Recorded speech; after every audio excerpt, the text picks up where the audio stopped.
મારા મનની અંદર પડેલા જે વ્રતો છે ને એ ઓળખી જનારી. અત્યારે આની શી જરૂર છે? આની શી જરૂર છે? અમારે પેલા અમે જાત્રામાં ફરતા હતા, હમણાં કંબોડિયાને બધે ગયા, ત્યારે કોઈ ભીખુદાન ગઢવીની કેસેટ લઈ આવેલા, ડાંખરા જ લઈ આવેલા, પછી વગાડે. આ ગઢવીઓ લોક કલાકારો કેટલી સરસ સરસ વાતો કહેતા હોય છે. એક મિત્રને ત્યાં મળવા ગયા તો 12-1 વાગ્યો હશે ને એને કહ્યું, ઘરવાળીને કહ્યું જરા ફાનસ સળગાવજે. બીજી વાર કહ્યું જરા ફાનસ સળગાવજે. એટલે પેલો કહે છે ભાઈ હજુ તો 1 વાગ્યો છે, ધોમ ધોમ ધોમ ધોમ તાપ છે, આટલું અજવાળું છે, તું અત્યારે ફાનસ સળગાવવાનું કેમ કહે છે? કે તને ખબર નહીં, અત્યારે કહીશ તો હાજે સળગાવશે એમ. એટલે મારે હાજે ફાનસ સળગાવવું હોય તો અત્યારથી કહેવું પડે, જરા ફાનસ સળગાવજે, જરા ફાનસ સળગાવજે. મનોવૃત્તાનુસારીણી, મારા મનની અંદર પડેલી જે વ્રતો છે, લાઈન છે જીવનની, જે લાઈન એને ઓળખી જનારી હોય, એ પ્રમાણે ચાલનારી હોય. આવું સરસ કહ્યું છે. એટલે ઋષિ છે ને એ ઋષિ પત્નીનો ત્યાગ નથી કરતો, પણ અહીંયા યાજ્ઞવલ્કને તો ઈચ્છા થઈ. મૈત્રેયી એહી કાત્યાયન્યા સહતે અંતં કરવાણી. એ મૈત્રી આવ બેસ, આ કાત્યાયની સાથે તારો ભાગ વહેંચી આપો, પછી મારા ગયા પછી તમે બે ઝઘડા ના કરો. મારા બેની મિલકત વહેંચીને પછી હું જાઉં. અને મૈત્રી પૂછે છે ક્યાં જાઓ છો તમે? આત્માનું કલ્યાણ કરવા માટે.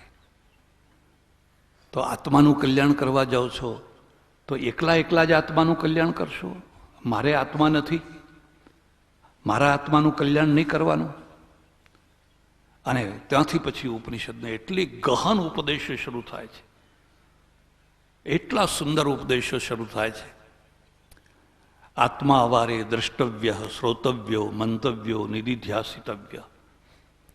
અને કાત્યાયની છે ને એ બેઠી છે દૂર એકલી. મૈત્રીએ કહ્યું કે આ બધી મિલકત કાત્યાયને આપી દો, મારે મિલકત જોઈતી. એટલે પેલી રાજી થઈ, હારું બે જાય તો સારું, ભલે જતા હોય, ભલે બાવા થતા હોય, આપણે થવું. પછી મૈત્રીને લઈને યાજ્ઞવલ્ક નીકળ્યા છે. આ ઋષિ માર્ગ છે. બેનો ફરક તમે જોજો. એ પત્નીનો ત્યાગ નથી કરતા, એમાંય ઊંઘતી પત્નીનો ત્યાગ નથી કરતા, પુત્રનો ત્યાગ નથી કરતા. બેના ભેદને લોકો સમજતા નથી. પછી તો નીકળી ગયા. અને પછી એક નવો પીરિયડ શરૂ થયો. સત્ય છે ને એને શોધવા માટે ઠોકરો અનિવાર્ય છે.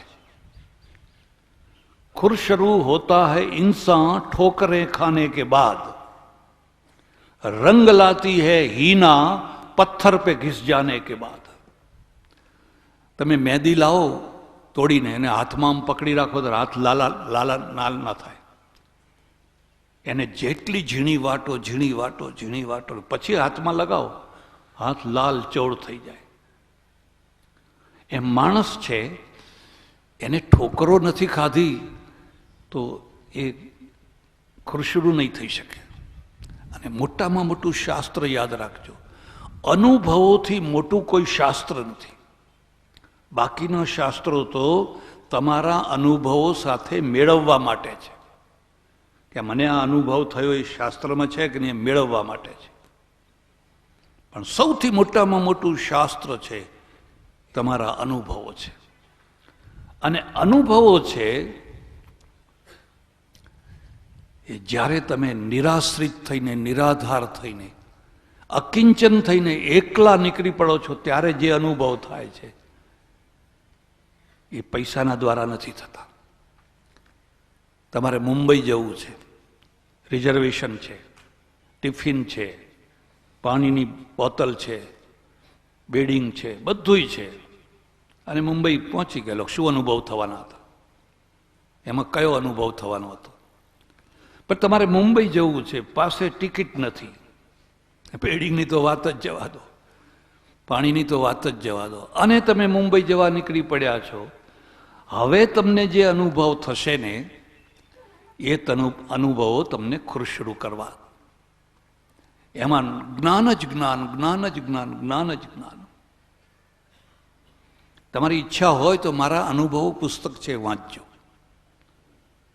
ઈચ્છા હોય તો, પણ એ મળે છે અડધી કિંમતમાં. એટલું ફર્યા, એટલું ફર્યા, એટલું ફર્યા, એટલું ફર્યા, એટલું ફર્યા, રખડ રખડ રખડ રખડ રખડ.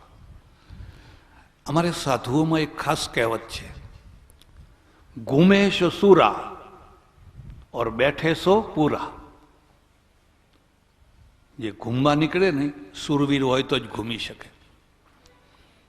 કારણ કે દરેક જગ્યાએ તો કોઈ આવકાર આપનારું, આવો આવો આવો આપનારું હોય જ નહીં. તમે અપમાન સહન કરી શકો છો, તમે ભૂખ સહન કરી શકો છો, તરસ સહન કરી શકો છો, ટાઢ તડકો વરસાદ સહન કરી શકો છો.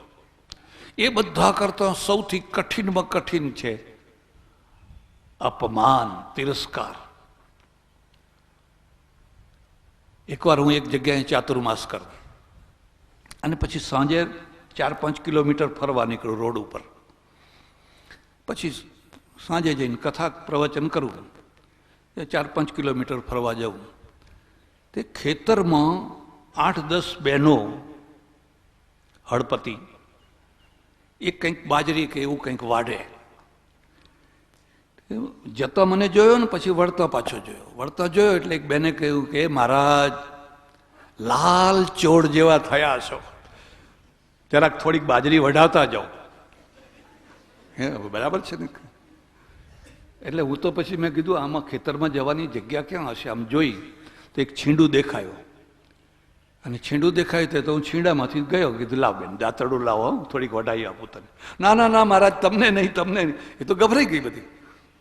તમને નહીં, તમને નહીં, તમને નહીં.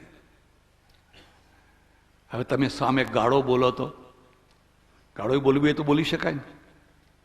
અને ગાળો પછી અમારે સાધુઓની તો એવી વિશેષતા કે ગાળો પણ લોકો પ્રેમથી સાંભળે, અને ગાળોમાં આંકડા ખોડી કાઢે પાછા કે મહારાજે આ ગાળ આપી એટલે આમાં હત્તો આવશે, એમ કે આ છગ્ગો આવશે, આ પંજો આવશે, એમાંય પાછા આંકડા ખોડી કાઢે. એટલે ઘૂમે સો સૂરા ઓર બેઠે સો પૂરા. બેસવું બહુ સરળ કામ નથી. તમે રાગ દ્વેષમાં પડી જાઓ તો તમે અડખા થઈ જાઓ, તિરસ્કાર પામી જાઓ. બે અઘરું કામ છે. અને આ ફરે ફરે આમ ફરતા ફરતા ફરતા ફરતા સાંખ્યના એ સમયના એક બહુ મોટા આચાર્ય, એ આચાર્યનું નામ છે આલામ કાલામ. આલામ કાલામ. અને એ આચાર્યના ત્યાં 1 વર્ષ સુધી રહ્યા. એક બીજો મુદ્દો યાદ રાખજો. તમારે જો જ્ઞાનની ભૂખ હોય તો, જ્ઞાનની ભૂખ ના હોય તો નહીં હો. તમારે જો જ્ઞાનની ભૂખ હોય તો ઘણા ગુરુઓ કરો, ઘણા ગુરુઓ. જ્યાંથી જ્ઞાન મળે ત્યાંથી લો, અહીંથી લો, અહીંથી લો, અહીંથી લો. તમારે ડાયરેક્ટ જો મોક્ષમાં જવું હોય તો એક ગુરુ બહુ થઈ ગયા, પછી ફર્યા કરો. એ કુણીએ ચોંટાડેલો ગોળ છે, યાદ રાખજો. મોક્ષ કોઈ એવી વસ્તુ નથી કે હું ટિકિટ આપું ને તમને મળી જાય, જાઓ આમને આપજો, આમને આપજો, આમને આપજો. ઘણી જગ્યાએ ફર્યા, આ જગ્યા, આ જગ્યા, આ જગ્યા, આ જગ્યા, જુદા જુદા મતો, જુદા. એ સમયમાં બિહારમાં 65 સંપ્રદાયો ચાલતા હતા. 65 સંપ્રદાયો. બધે ફર્યા. સત્ય શોધવું છે ને, સત્ય ખોળવું છે. આમનું શું કહેવું છે, આમનું શું કહેવું છે, આમનું શું કહેવું છે, આમનું શું કહેવું છે. આલામ કલામના ત્યાં 1 વર્ષ સુધી રહ્યા. અને એવી રીતે રહ્યા કોઈને ખબર ન પડે કે આ રાજાનો દીકરો છે. તમારી મોટાઈ છે ને એ તમારા માટે આગળ આગળ સગવડો ઊભી કરે છે, પણ અગવડો પણ ઊભી કરે છે. એ પણ યાદ રાખજો. આગળ આગળ સગવડો પણ ઊભી કરે છે. માનો કે કોઈ બહુ મોટો કરોડાધિપતિ શેઠ હોય તો અહીં બધો એને લોકો એરપોર્ટ ઉપર લેવા જાય, આમ થાય તેમ થાય, એને રહેવાનું જમવાનું બધું આગળ આગળ વ્યવસ્થા થઈ. જમાડવા માટે લોકો પડાપડી કરે, શેઠ મારે ત્યાં જમવા આવજો, શેઠ મારે ત્યાં જમવા આવજો. હવે એ મોટો શેઠ છે, એને જો બજારમાં છત્રી ખરીદવા જવું હોય તો ના જઈ શકે. હે, કોઈ ટાટા કે બિરલા કે અંબાણી જાઓ એક છત્રી સુરતમાં જઈને ખરીદી આવું તો એ છત્રી ખરીદવા ના જઈ શકે. એ એની અગવડ છે, એની લિમિટ છે. ઘણી સગવડો છે ને ઘણી અગવડો પણ છે. કોઈ રાજાનો દીકરો છે એવું નહીં. અમારે સાધુઓમાં એક બહુ મોટી કુટેવ હોય છે, તમે ના પૂછો ને તો એ કે हमारे पिताजी तो कलेक्टर थे, जागीरदार थे. હવે તમે ક્યાં જોવા જાઓ, બંગાળ બિહારમાં ક્યાં જોવા જાઓ કે કલેક્ટર હતા કે પટાવાળા હતા કે કોણ હતા કે કોણ, પણ તમને કોઈ પૂછતું નથી અને વગર પૂછે તમે કલેક્ટર કલેક્ટર કલેક્ટર કર્યા કરો છો. મારા એક ઓળખીતા સાધુ છે, હંમેશા પોતાની ઓળખાણ આપે, ભૂતપૂર્વ કલેક્ટર હતા, એમ કે ભૂતપૂર્વ કલેક્ટર હતા, ભૂતપૂર્વ. પણ તમને કોણ પૂછે છે? તમે જે છો એ વર્તમાનમાં કોને?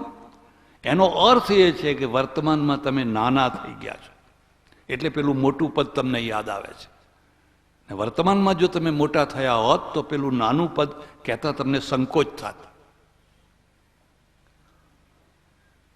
પછી વિચાર કર્યો કે હવે શું કરવું, હવે શું કરવું. એ વખતે એટલે 2500 વર્ષ ઉપર ભારતમાં, ખાસ કરીને બિહારમાં, ઉત્તર ભારતમાં જે ઘણા સંપ્રદાયો હતા અમર થવા માટેના, એમાં 3 મુખ્ય હતા, 3 ધારાઓ મુખ્ય હતી. યાદ રાખજો.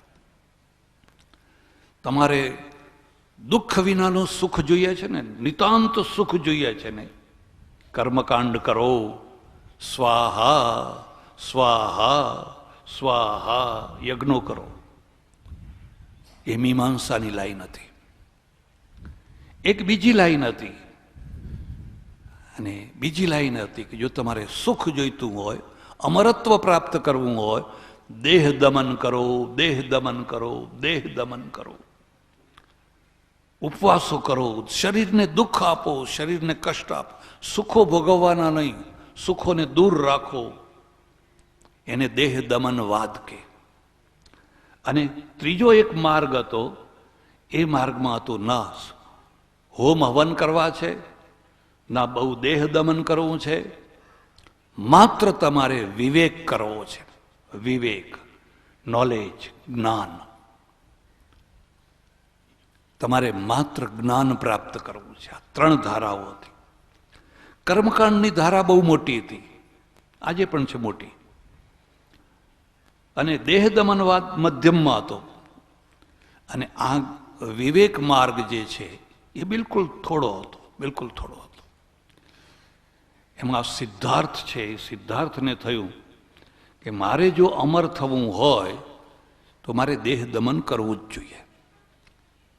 સુખ ને મોક્ષ બે સાથે ના મળી શકે, કાં તો સુખ ભોગવો કાં તો મોક્ષ મેળવો. અને એમણે નક્કી કર્યું કે મારે ઉપવાસ કરવા. તો બોધ ગયા છે, કોઈ વાર તમે ફરતા ફરતા જાઓ તો જજો, જરૂર જજો. બોધ ગયામાં જે વૃક્ષ છે, બોધિસત્વ વૃક્ષ છે, એ વૃક્ષની નીચે કેટલાય